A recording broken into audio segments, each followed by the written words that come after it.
Top quality और consistent performance के लिए सिर्फ सिल्वर पंप नाम याद रखना। लेकिन एक और बड़ी खबर है और ये रूस के खिलाफ युद्ध में ब्रिटेन शामिल। बड़ा सवाल होगा क्योंकि ब्रिटेन से युद्ध लड़ रहा है रूस और ट्रंप की पूर्व सलाहकार फियोना हिल की ये बड़ी चेतावनी। रूस से रक्षा के लिए अमेरिका पर निर्भर ना रहे ब्रिटेन। ब्रिटेन और रूस में युद्ध की चेतावनी। बड़ी खबर, ट्रंप की पूर्व सलाहकार फियोना हिल का यह बड़ा दावा और ब्रिटेन के खिलाफ युद्ध शुरू कर चुका है रूस और रूस यूक्रेन युद्ध में शामिल हो चुका है ब्रिटेन। सिन्हा सर, इसीलिए मैंने आपको रोका था और इसी खबर के बाद सवाल आप ही से होगा क्योंकि फियोना की ये वार्निंग, ब्रिटेन बड़ी मुसीबत में है। ब्रिटेन अपनी रक्षा के लिए अमेरिका पर निर्भर ना रहे। हालांकि इस बारे में एक और इंफॉर्मेशन, क्योंकि रूस के खिलाफ युद्ध में शामिल ब्रिटेन जहां यूक्रेन को स्टॉर्म शैडो मिसाइल ब्रिटेन दे रहा है और रूस पर हमले में ब्रिटिश MI6 का हाथ होने की भी खबर। 51,000 यूक्रेनी सैनिकों को ब्रिटेन में ट्रेनिंग, यूक्रेन को 13 बिलियन पाउंड की सैन्य मदद। जो चेतावनियां अभी तक दी जाती थी, क्या अब वाकई रूस के सीधे निशाने पर ब्रिटेन आ चुका है? और सर, क्या यह युद्ध दोनों के बीच शुरू हो चुका है? सवाल यही होगा। लेकिन उससे पहले रूस और नेटो में सीधी जंग के आसार कैसे बढ़ गए हैं, एक और बड़ी खबर है और यह फिनलैंड में अपनी सेना तैनात ब्रिटेन करेगा। फिनलैंड की मदद के लिए ब्रिटिश सेना की यह तैनाती मतलब क्या है सर? क्योंकि फिनलैंड बॉर्डर पर रूस अपनी सेना को अब बढ़ा रहा है। सेना सर, देखिए सुरभि, मेरा यह मानना है कि यदि रशिया का एक्चुअल कोई एनिमी जो रशिया मानता है वो ब्रिटेन को मानता है। जिस तरह से ब्रिटेन, और देखिए ब्रिटेन के पास में आज के दिन में ऐसा कुछ नहीं, 70,000 उसके पास ट्रुप है, 2 पॉइंट से भी नीचे वो अपना डिफेंस एक्सपेंडिचर करता था, बढ़ा के बोलता है 5 कर लेंगे स्टेमर साहब। देखिए सबसे पहले ये हो जाता है, ये जो cease fire and all those things in the month of 22 में जब आप शुरू हुआ था 24 तारीख के, मेरे 15 दिन के बाद बोरिस जॉनसन साहब उधर पहुंच गए और वहां के कीव की सड़कों में घूमते रहे और उन्होंने जिस तरह से चीजों को भड़काया है। जब क्रीमिया लिया था 2014 में, उस समय भी ब्रिटेन ये चाहता था कि नहीं, इसकी लड़ाई होनी चाहिए। वो अपनी आस पूरा कर रहे हैं उस समय। और देखिए अब जब 2022 में शुरू हुआ, अभी तक चल रहा है, 2025 आ चुका है और 26 भी आने की संभावनाएं हैं। देखिए उसने एक बात की है, ये आप समझिए, यूके इज अ आइलैंड, ये एक बड़ा आइलैंड है और ब्रिटिश यदि चाहेगा या रशिया चाहेगा तो वो तो कहते हैं ना, उनके पास इतनी सबमरीन है कि टर्नेडो से ही, न्यूक्लियर पावर्ड सबमरीन से न्यूक्लियर टर्नेडो यदि मारेगा तो यूक्रेन इसका ब्रिटेन का बचना संभव नहीं है। जो फियोन कह रही है, मैं उसके साथ टोटल एग्री करता हूं। आप शैडो स्टॉर्म मिसाइल शुरू में दिया गया था, बोला पूरा गेम चेंजर है। फिर उसकी उसकी मारक क्षमता 175 थी, बोलते हैं 250 ले जाएंगे। अब क्या, अभी तो जर्मनी कह दिया है कि हम आप ये ले लो मिसाइल जो कि 500 किलोमीटर मारेगा। बात उसकी नहीं है। मैं तो कहता हूं Russia is going in its beaten path. मैं इसलिए बार बार कहता हूं, it is a frozen conflict. यदि रशिया को अपने पुराने ग्लोरी को लाना है तो he has to extend this war.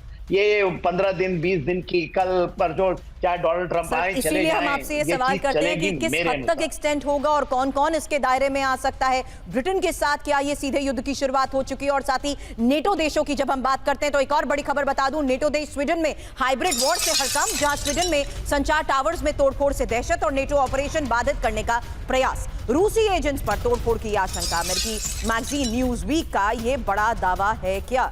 क्योंकि स्वीडन में टावर्स पर अटैक और रूस पर आशंका क्यों? वोरा सर, सवाल आपसे करूंगी क्योंकि स्वीडन के संचार टावर्स में तोड़फोड़ को लेकर ही यह बड़ी खबर सामने आई है। नेटो देश स्वीडन में हाइब्रिड वॉर से हड़कंप, मतलब जरूर समझाइएगा सर। इस बीच नेटो देश स्वीडन में संचार टावर्स में बड़ी तोड़फोड़ का यह दावा, जहां E-22 सड़क पर मौजूद 33 मिलिट्री टावर्स को नुकसान पहुंचाया गया है और बाल्टिक में नेटो ऑपरेशन बाधित करने का यह प्रयास। टावर्स के केबल काटे गए हैं। रूसी एजेंट्स पर तोड़फोड़ की आशंका है। 2 दिन पहले जर्मनी में DHL वितरण केंद्र में संदिग्ध पैकेज में धमाका हुआ था। अब इसका मतलब समझाइए सर। स्वीडन में ये टावर्स पर अटैक और रूस पर सीधी आशंका, क्या मान लिया जाए इसे, क्या समझा जाए इससे?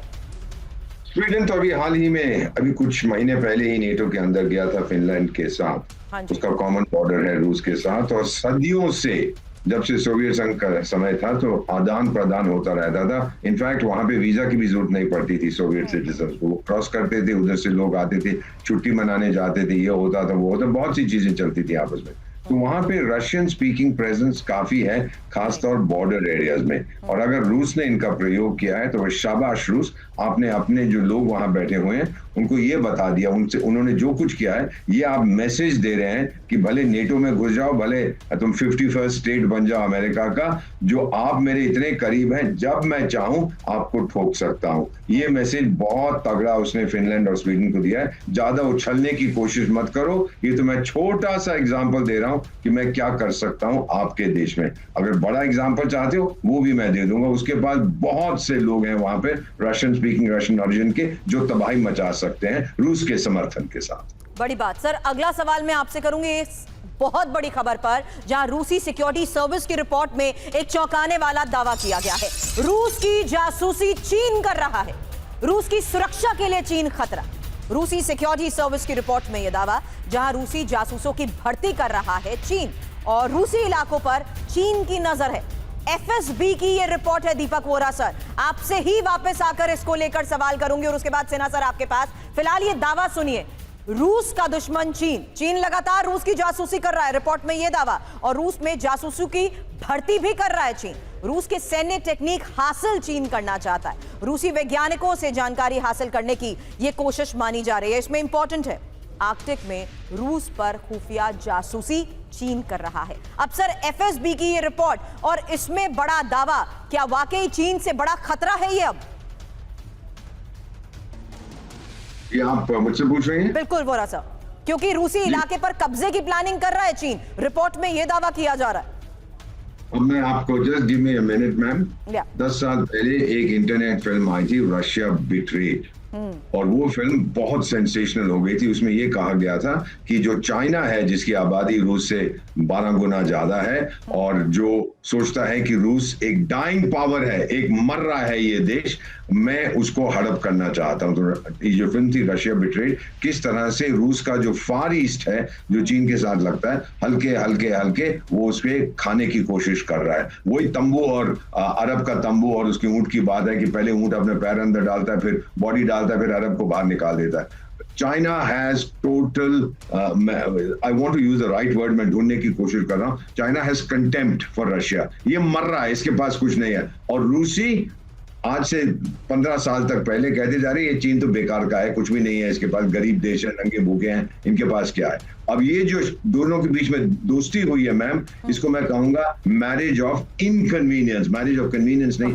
इनकन्वीनियंस। रूस उसके पास गया क्योंकि उसके पास पैसा है, चीन उधर गया क्योंकि उसके पास टेक्नोलॉजी है। लेकिन ये दोस्ती चलेगी नहीं, बिल्कुल नहीं चलेगी। जिस तरह एलोन मस्क और वो क्या नाम है उसका, मैकडोनाल्ड ट्रंप के बीच में झड़प हो रही है, यही आप देखेंगे रूस और चीन के बीच में। और 1-2 साल के अंदर ये सब खत्म हो जाएगा। जब कोई भी रूस ने कोई नतीजा पहुंचा यूक्रेन वॉर में और नेटो के साथ, यूरोप के साथ उसने अपने संबंध सही करने की कोशिश की, चीन को वो बिल्कुल अलग कर देंगे। सो चाइना वांट्स रशिया के जो अंडर पॉपुलेटेड एरियाज हैं साइबेरिया में खासतौर से, इसीलिए वो ट्रेनिंग दे रहा है एटसेट्रा एटसेट्रा। और रूस चाहता है जो मुझे मदद इस समय मिल रही है, जब मैं लगभग अकेला हूं चीन से, वो मिलने दो, लेकिन मैं अपनी धरती को, अपने सिस्टम को कभी भी सरेंडर नहीं करूंगा चाइना को। ये बर्दाश्त करते हैं एक दूसरे को, प्यार नहीं करते एक दूसरे से। बड़ी बात आपने बताई, लेकिन जो आपने जिक्र किया